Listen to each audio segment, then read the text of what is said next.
Weekend ആയതുകൊണ്ട് എന്തായാലും ലേറ്റായിട്ട് എഴുന്നേൽക്കത്തുള്ളൂ എന്ന് ഉറപ്പിച്ചിട്ടാണ് കിടന്നത്. പക്ഷേ രാവിലെ തന്നെ സ്റ്റാലി എഴുന്നേറ്റ് വിൻഡോ ഒക്കെ തുറന്നപ്പോഴേക്കും ഭയങ്കര ബ്യൂട്ടിഫുൾ ആയിട്ടൊരു കാഴ്ചയാണ് നമ്മൾ കണ്ടത്. ഞാൻ ജസ്റ്റ് കണ്ണ് തുറക്കുന്നേ ഉണ്ടായിരുന്നുള്ളൂ. കണ്ണ് തുറക്കുമ്പോൾ ഈ ഒരു കാഴ്ചയാണ് കാണുന്നത്.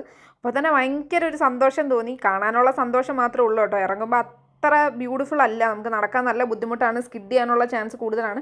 എന്നാലും ഇത് കാണാൻ ഭയങ്കര ഒരു കുളിർമയുള്ള കാഴ്ച തന്നെയാണ്. ഞങ്ങൾ ചായയൊക്കെ ഇട്ട് കുടിച്ച് രണ്ടുപേരും ഞങ്ങൾ രണ്ടുപേരുടെയും വീട്ടിൽ വിളിച്ച്, പൊതുവേ എല്ലാം കഴിച്ചിട്ടായിരിക്കും അവർ തിരിച്ചു വിളിക്കുന്നത്. ഇന്നും മഞ്ഞ് ഉരുകി കഴിഞ്ഞപ്പോഴേക്കും മമ്മി തിരിച്ചു വിളിച്ചു. ആ സമയം കൊണ്ട് സ്റ്റാലി ആണെങ്കിൽ ബാക്ക് യാർഡിൽ ഇറങ്ങി എന്തൊക്കെയോ കാണിക്കുന്നു. ക്രിക്കറ്റ് കളിക്കണമെന്ന് തോന്നുന്നു. ഞാൻ പറഞ്ഞു കോട്ടിട്ട് ഇറങ്ങും, കാരണം ഭയങ്കര തണുപ്പാണ്, വിചാരിക്കുന്ന പോലല്ല എവിടെ കേൾക്കാൻ. എന്നോട് പറഞ്ഞു വൈകുന്നേരം നമുക്ക് ഇഗ്ലൂ ഉണ്ടാക്കാം. അത് കഴിഞ്ഞ് കാറിൻ്റെ അടുത്തേക്ക് പോയപ്പോൾ നാട്ടെ വിറച്ച് നിൽക്കുന്നുണ്ടല്ലേ, നടക്കാൻ പോലും വയ്യ. ഓവർ കോൺഫിഡൻ്റ് ആയിട്ട് ഇറങ്ങിയതാണ്. ഞങ്ങൾക്ക് രാവിലെ ഒരു സ്ഥലം വരെ പോകാനുണ്ടായിരുന്നു വണ്ടി എടുത്തിട്ട്. പക്ഷേ അത് നടന്നില്ല, കാരണം ഈ മഞ്ഞത്ത് ഭയങ്കര ബുദ്ധിമുട്ടായിരിക്കും ഡ്രൈവിങ്ങും ട്രാവലും എന്നും പറയുന്നത്. ഞങ്ങളങ്ങനെ കാറൊക്കെ തുറന്ന് സ്റ്റാലി വ്ളോഗ് എടുത്തുകൊണ്ടിരിക്കുവാണ്. ഞാൻ പറഞ്ഞു കാർ അടയ്ക്കാൻ, കാരണം മഞ്ഞും മഴയും ഉണ്ടായിരുന്നു. അതുകൊണ്ട് ഭയങ്കര ബുദ്ധിമുട്ടായിരുന്നു രാവിലെ. എന്ന് വെച്ചാൽ ശരിക്കും നമ്മൾ നനയുന്നുണ്ടായിരുന്നു. ഭാര്യമാർ പറയുന്നത് പൊതുവേ ഭർത്താക്കന്മാർ കേട്ട ചരിത്രമുണ്ടോ?